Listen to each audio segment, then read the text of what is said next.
Hey, Andy here again.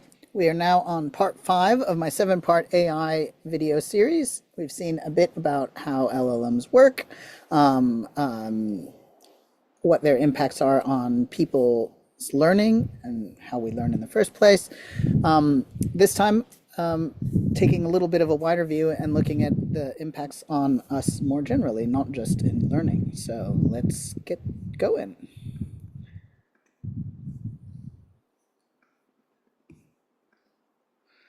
All right, yeah. So, as I said, this fifth video, this fifth part, is about how LLMs impact us more generally than learning, because we've previously seen how people learn and how it affects our learning, also how LLMs work in general. This is about human impacts in general.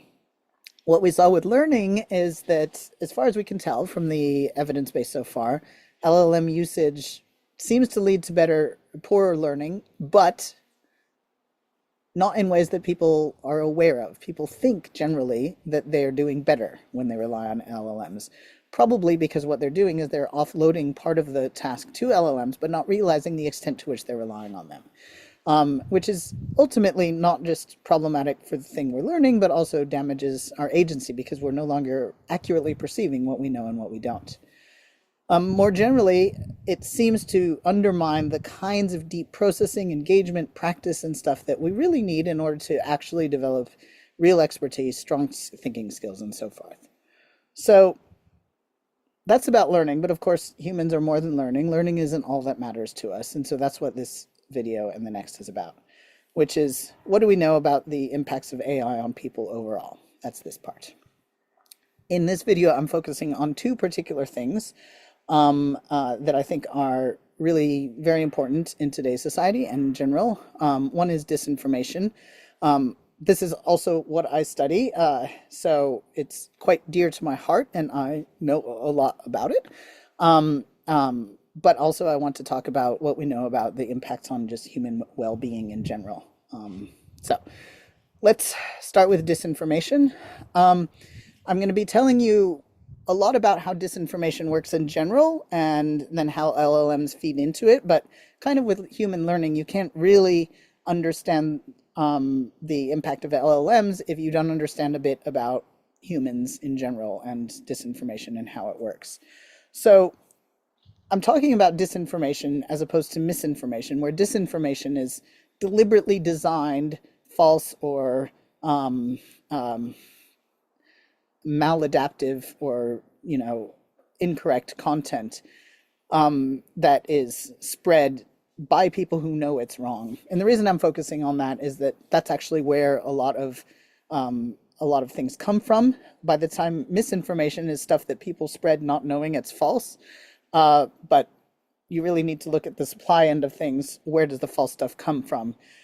Also, knowing that it is deliberately spread tells you a lot about the nature of it and what it's designed to do and where our vulnerabilities are.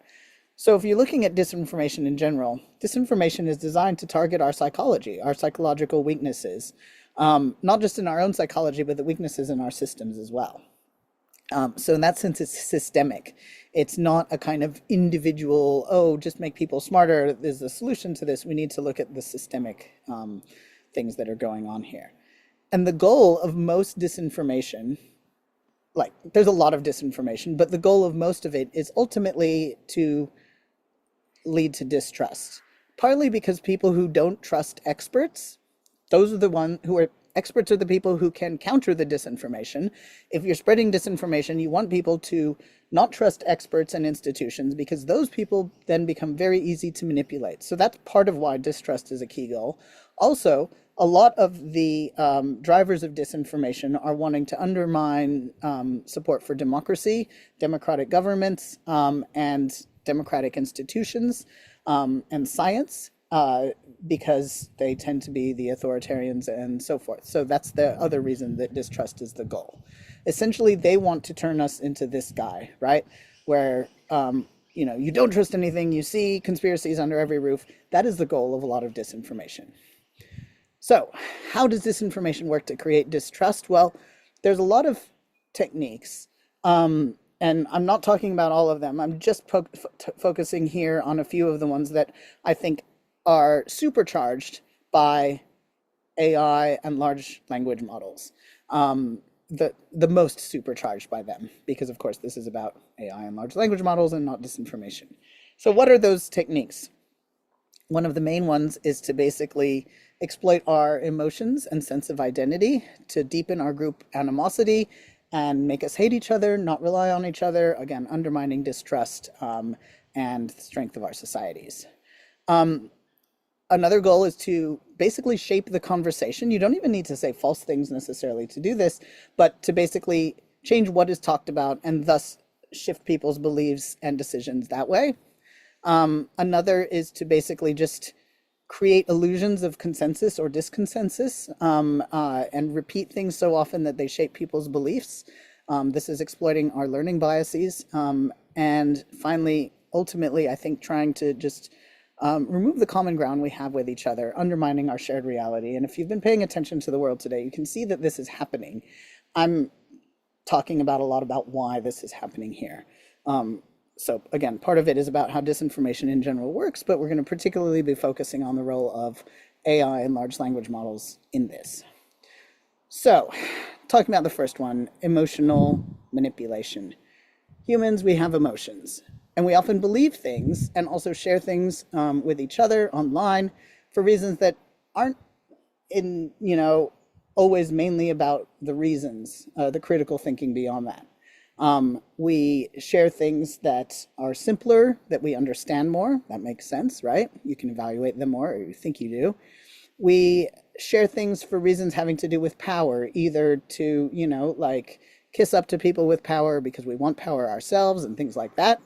We share things that are fit with our core intuitions about the world. So, and these are deep intuitions about like the importance of, say, purity or disgust and things like that. That has to do very much with certain emotions, anger, rage,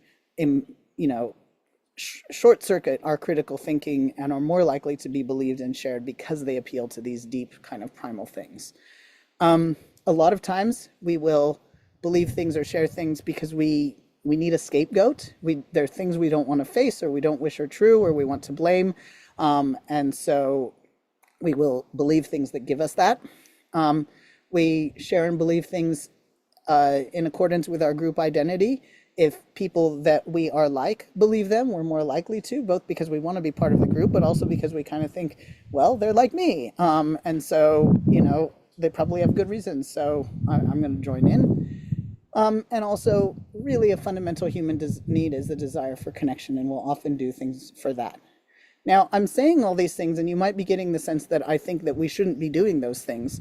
I don't think so. I mean, a lot of these things are the essence of humanity, is we want to be connected with each other. We want to, I don't think we should be scapegoating people, but many of the others you can at least understand, and they are how we work. And we live in such a complicated world that there's no possible way that we can critically think and reason about every single thing. So we have to care about these other things as ways of weeding through the mess. They've historically sometimes been really useful heuristics for deciding who to trust, right? So, there's a whole ton of stuff. I ask myself, someone's sharing this, I think, do they understand me? Are they likely to have similar values and goals to me? Are they likely to have my best interests at heart? Do I trust their reasoning? All of those things mean that connection and group identity are actually sometimes decent heuristics for deciding what to believe. The problem is, of course, that they can be manipulated very easily. And in particular online, it's really easy to fake group identity. And in particular with LLMs, it's really easy to fake group identity, right? Because you can just say, in the style of blah, blah, blah, or what does this person think? And LLMs will give you that sort of thing. And we see this, I mean, intuitively, we know how easy it is to fake, but you can see it as well. So one thing that came out somewhat recently, a few months ago, is, X made a new location feature where they just said, where different accounts were based. Now, there's some debate about exactly what went on here, but essentially, as soon as they did this, it became very aware that a lot of ostensibly US accounts were based in places like, India and Nigeria and places that had nothing to do with, the US, suggesting again, but they were pretending to be US citizen, whatever. Um, some of those, maybe they were vacationing there at the time, who knows? But it's very, very possible that most of them were essentially faked, right? And faked almost certainly with the help of LLMs, who, which enable you to do this en masse. Um, and so this kind of faking, which again has happened probably always, but is far easier online, far easier with LLMs, it hurts not only the connections with the fake people, but it also undermines real connections because you don't know who's real online. And that makes you more wary of everyone. And also, it makes it easier to do things like scapegoating. You can set up LLM accounts that act like someone from, say, a marginalized identity, and they act in a sort of obviously crazy or terrible way, and provide more evidence to people that that person is, or people of that identity are crazy. All of these things are so easy to do with LLMs. Another thing that LLMs supercharge is that they are persuasive. In fact, again, as we've seen, they've been trained to be persuasive, trained to be helpful, and they can adapt to your particular preferences and beliefs. And sometimes this is good, right? So this is an interesting study where they basically use LLMs to try to talk people out of conspiracy theories. It's a really elegant study. What they did is they got a bunch of people who shared their conspiracy beliefs. They just said, here's a bunch of topics. Which of those do you believe? And then the people sort of, they had them rate basically how much they believed them. And then they assign people either to a control where they talk to an LLM but not about that belief, and a treatment where they actually talk to the LLM about the belief. Now, again, they put in some guardrails here.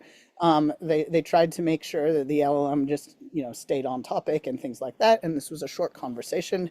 But what they did is they had the LLM talk to them about this belief and try to dissuade them.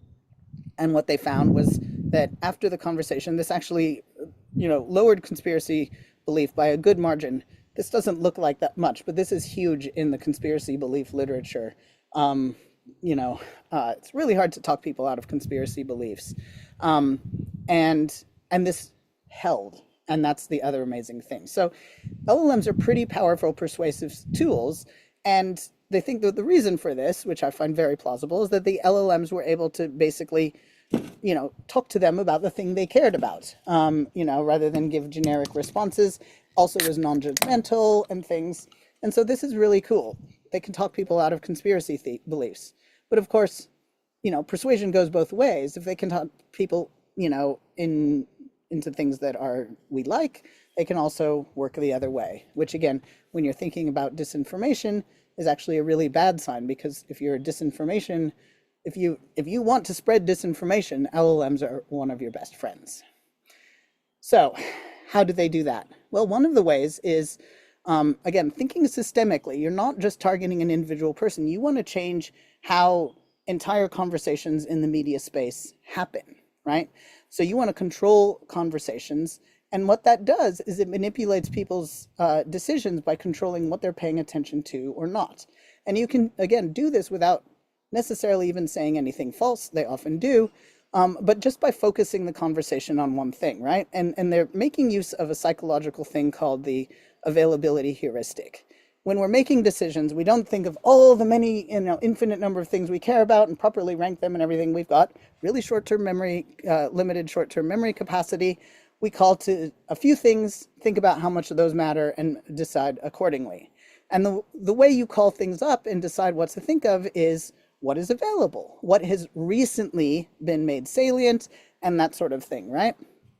And so you can see how if you're disinformation, if you're trying to make disinformation, if you're trying to shape people's decisions, you can see how this provides an in. What you do is you just change the subject of the conversation in the media or in the groups you're trying to target. You downplay stuff you don't want them to think about and make the news cycle about the topic or the framing that you care about, right? So, and you see this in politics all the time. Let's sort of change the conversation to be about this or that. And this is what you can do if you're trying to drive disinformation. And this is what, as far as we can tell, is actually done with bots, trolls, all of which are LLM driven. So this is, again, looking on Twitter, because Twitter is a great example of this, and it's been studied fairly well. So this is a nice example of just looking on Twitter and how things changed when Elon Musk drove it, right? So when Elon Musk bought it. So he bought it in November 2022. And essentially what you can see is that, the hate posts start going up a fair bit. And if you sort of just group them, you can see that essentially there's more hate tweets, and they get a lot more likes as well. This more recent study just looked at the sort of, content, whether it's right-wing or left-wing content. What they did is they made new users, right, who don't have a history, and just said what is piped to those default new users. And, then they also tried to have those users act as left-wing or right-wing, I think based on things they said, or maybe people they followed. And you can see that basically, the algorithm is giving left-wing new users more left-wing stuff than it is to right-wing people, but all of them is giving more right-wing content too, right?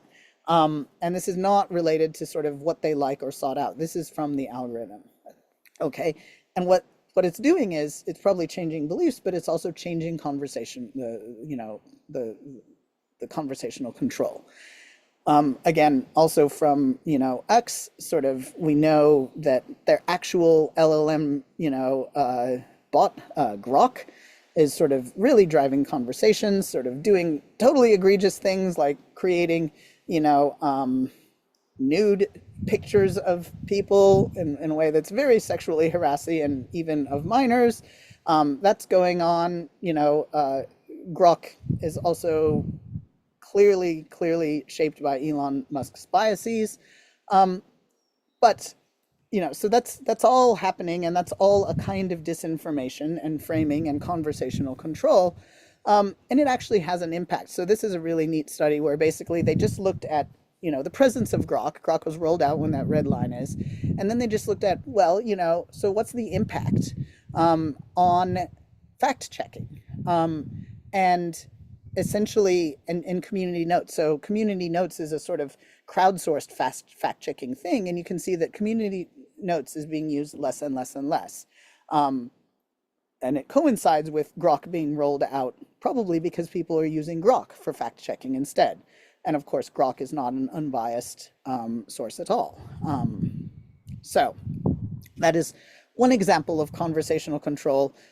This would be an insanely long video if I went into all the evidence for where this is being used. Much of it has to be inferred because it can't be studied directly, because we don't, we aren't disinformation. We don't. It's not like we can call up the disinformation people up and say, so what are you doing exactly? It has to be inferred. But there's plenty of evidence that this is how propaganda works, essentially. And hopefully you can get a sense of how LLMs feed into that.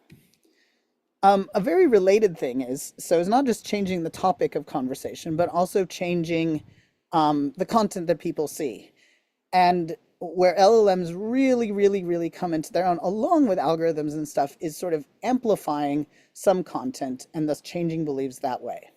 So as I was saying earlier, we cannot, it's just actually physically impossible for us to logically reason about everything. We have to use heuristics to figure out what we're going to believe. And so one of the most common heuristics that we use is, have I seen this a lot?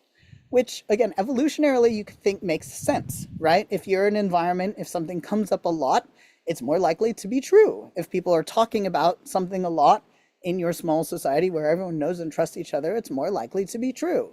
It's not perfect, but it's a pretty decent heuristic. Online, this heuristic does not work very well. All right, but it's a this is an incredibly well replicated thing. The more you see something, the more you believe it.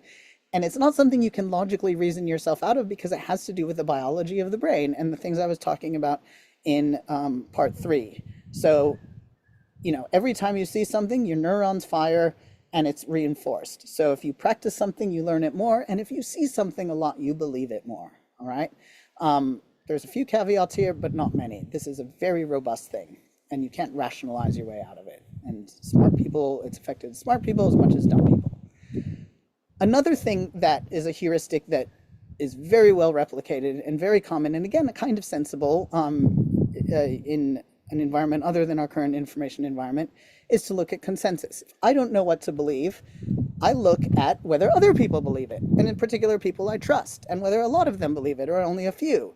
And the more people believe it, and the more diverse people believe it, and the more people I trust believe it, the more I'm going to believe it, right?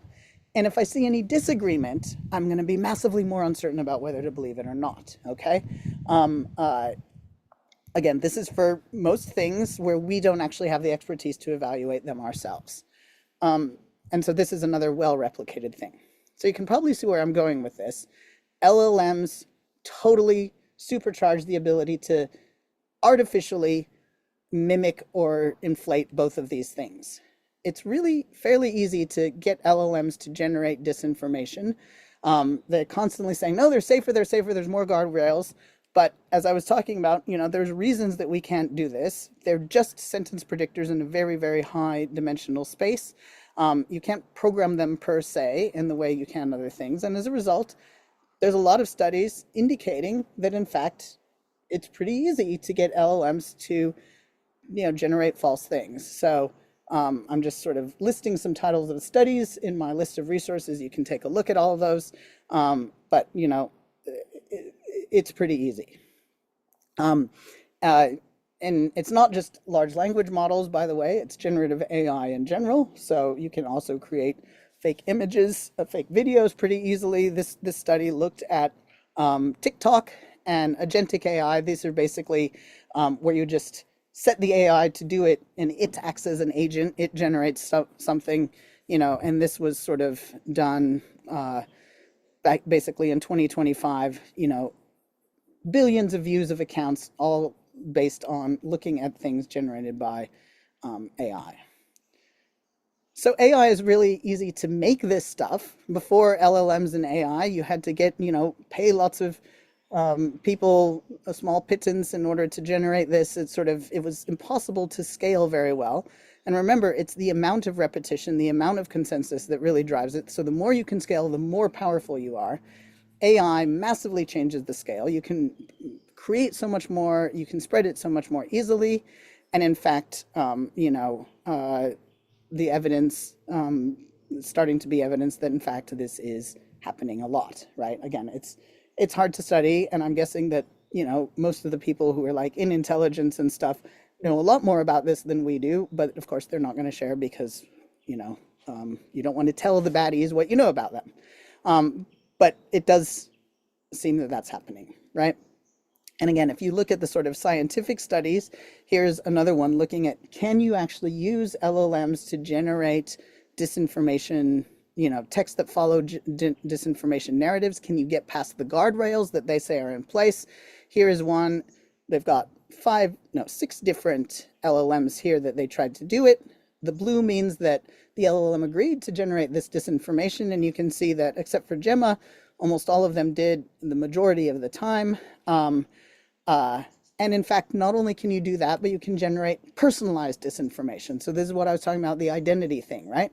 You can say, generate this thing targeted towards European conservatives or liberals or people who are rural or urban or students or parents or whatever.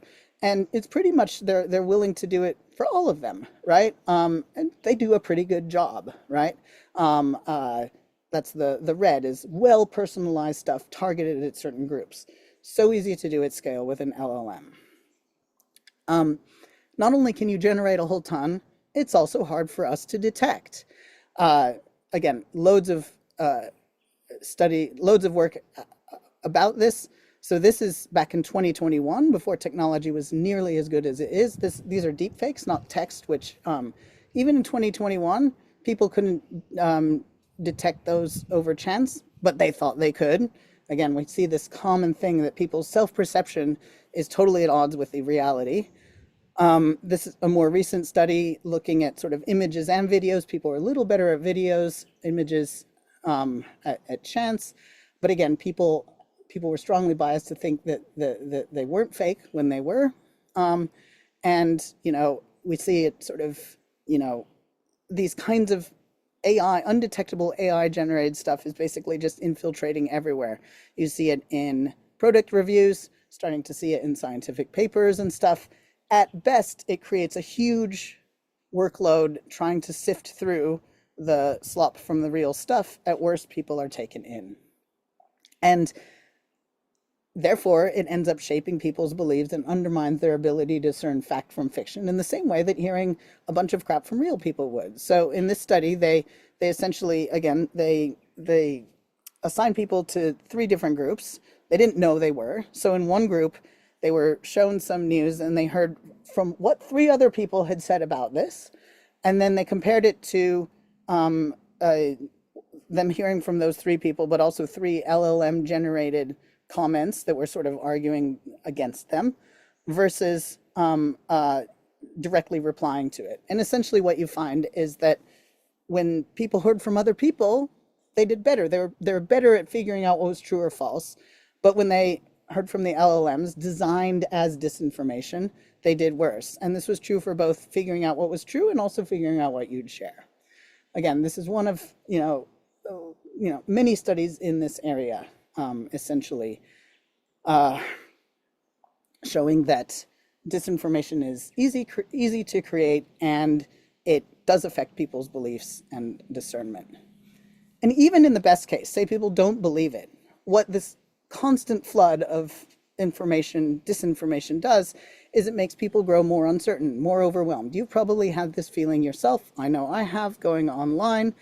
And that leads to people being paralyzed or rigid, not wanting to trust or explore. Remember, the main goal is to undermine trust, and doubling down on their existing beliefs. When we're feeling overwhelmed and paralyzed, we are less likely to change our beliefs, to be open-minded, to trust other people. And that itself is often the goal, more than any particular belief change. So the end game of disinformation, particularly LLM-driven disinformation, is to essentially undermine our sense of shared reality. So we are not trusting, not talking to each other, and not anymore in agreement about what's true and what's false. It's about a destruction of our common ground. And I find this so concerning because if you look at, as a species, what is our superpower? What has made us, what is the essence of humanity that's made us as awesome as we are? And I think a lot of it is the creation of culture. That is, we communicate, share ideas, we cooperate, we've invented language, we've made all sorts of inventions together by working together in a process of shared meaning making. And it spans, thousands and thousands of years, and that's resulted in most of what we value in this world, like teaching our young people to carry this tradition on, making connections with each other is through this process of shared meaning making, communication and cooperation, and it underlies, I think, a lot of our technology and science and so forth. So not to get super cheesy, but I think this is what humanity is, right? We evolved to connect with each other and the world, to talk to each other, to make meaning, to share meaning. And LLMs, disinformation undermines this, and LLMs undermine it as well by disconnecting those things. So as you might imagine, they also have an impact on our well-being. And I think particularly if you look at sort of one of the main things that matters for well-being is our loneliness and social isolation. One of the most well-replicated things in psychology is that loneliness and social isolation consistently predict poorer and mental and physical health. And this is for everyone, regardless of age, demographic, walk of life. We need to feel connected. We are social creatures, right? Now, the problem with connection is that it's hard to achieve sometimes. And LLMs, remember, they were designed to make things less hard, to be easy, to be agreeable, to be friendly. And I think in combination with the fact that it is hard, that we've got on the one hand the LLM use is actually associated with poorer psychological functioning in some ways, and I'll talk about this a bit, but also that for things that are hard, you need to practice. And practice can be unpleasant. It can be unpleasant to do things that are hard. And I think there's a very bad interaction with these things going on where that LLMs, we need connection. We need connection with other people. It can be hard, and LLMs provide a sort of easy alternative. So the question is, do LLMs help us, you know, in our sense of connection? Do they maybe scaffold us, or do they provide us an alternative that's not as good, but undermine it and make us more likely to stay lonelier and lonelier because they undermine the skills development needed to make connections with people?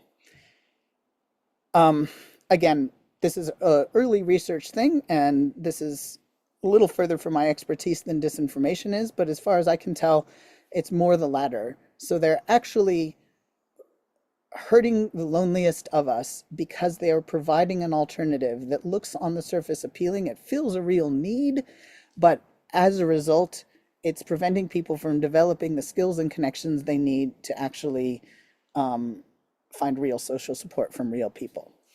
So one of the reasons for thinking this is that, again, look at what LLMs were designed to do. They were designed to be addictive. They're designed to make us want to use it. And they have particular aspects, like they call it sycophancy in this paper, but the LLMs are nice, and they're always talking about how great you are and everything. And people anthropomorphize them, see them as real things. And many of these factors work together to lead to addiction. I think there's some studies sort of really trying, again, it's really hard to causally disentangle all of this, but I'm going to share a few studies with you that I think do a pretty good job of it. So this study is, with students, very, very well powered again, though, in Vietnam. And so they basically are, getting measures of students on all of these different things: loneliness ratings, social avoidance ratings, psychological distress, life satisfaction, which are all legit to ask people about because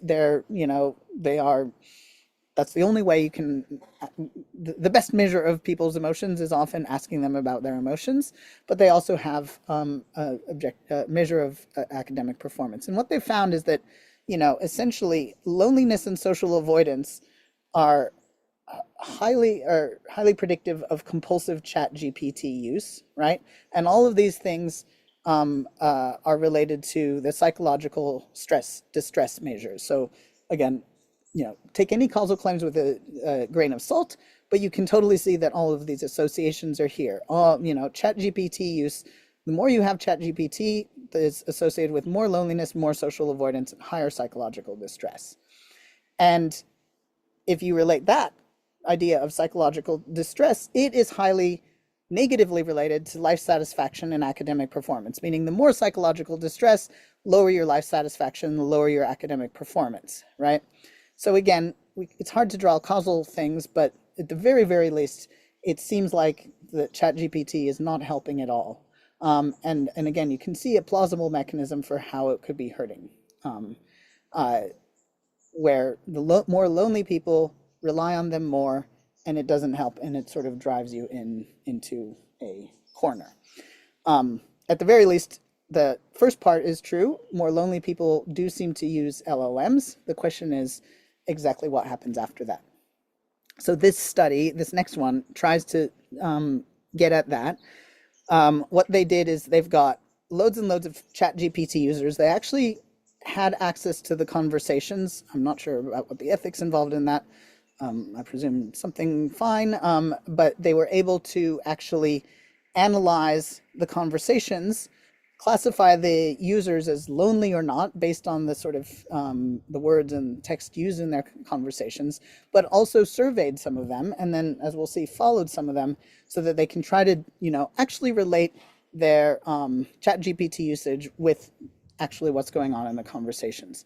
So just based on the survey, they classified people as control users or power users. Power users are the ones who used it a lot, basically. And you can see that everyone enjoys it. Well, that makes sense. They're the ChatGPT users and they rely on it. The power users are more likely to feel like ChatGPT is supporting them, and that they're more likely to sort of, tell ChatGPT things they wouldn't tell other people.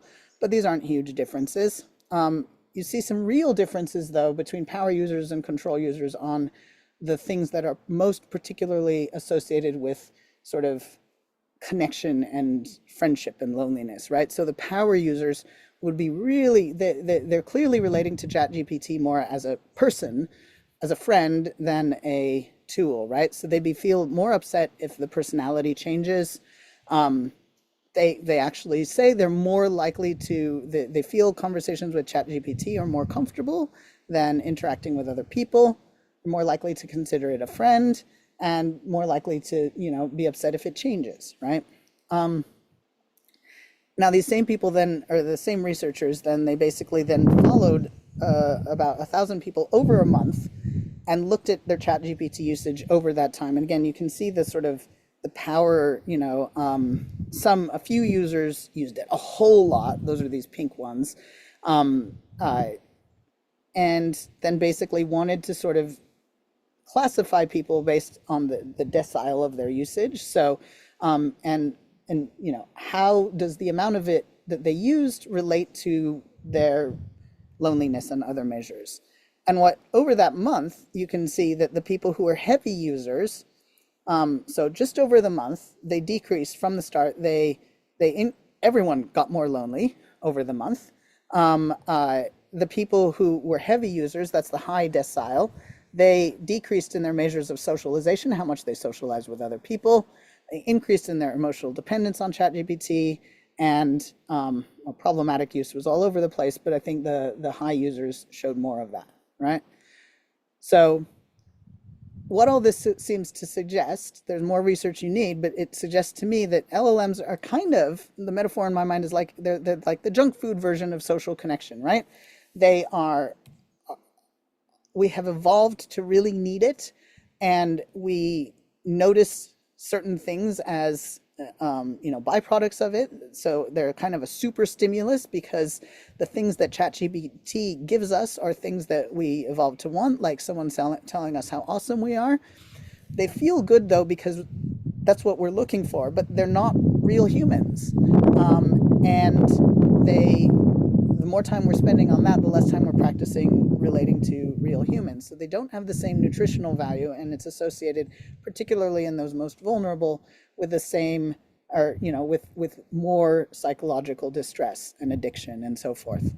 And I have a lot of sympathy actually for people in that state. I have spent a few times in my life being really lonely and isolated, and it's very hard to crawl out of. And I'm just, thank goodness ChatGPT wasn't around for me then, because it's a hard place to be, but I don't know if it's helping.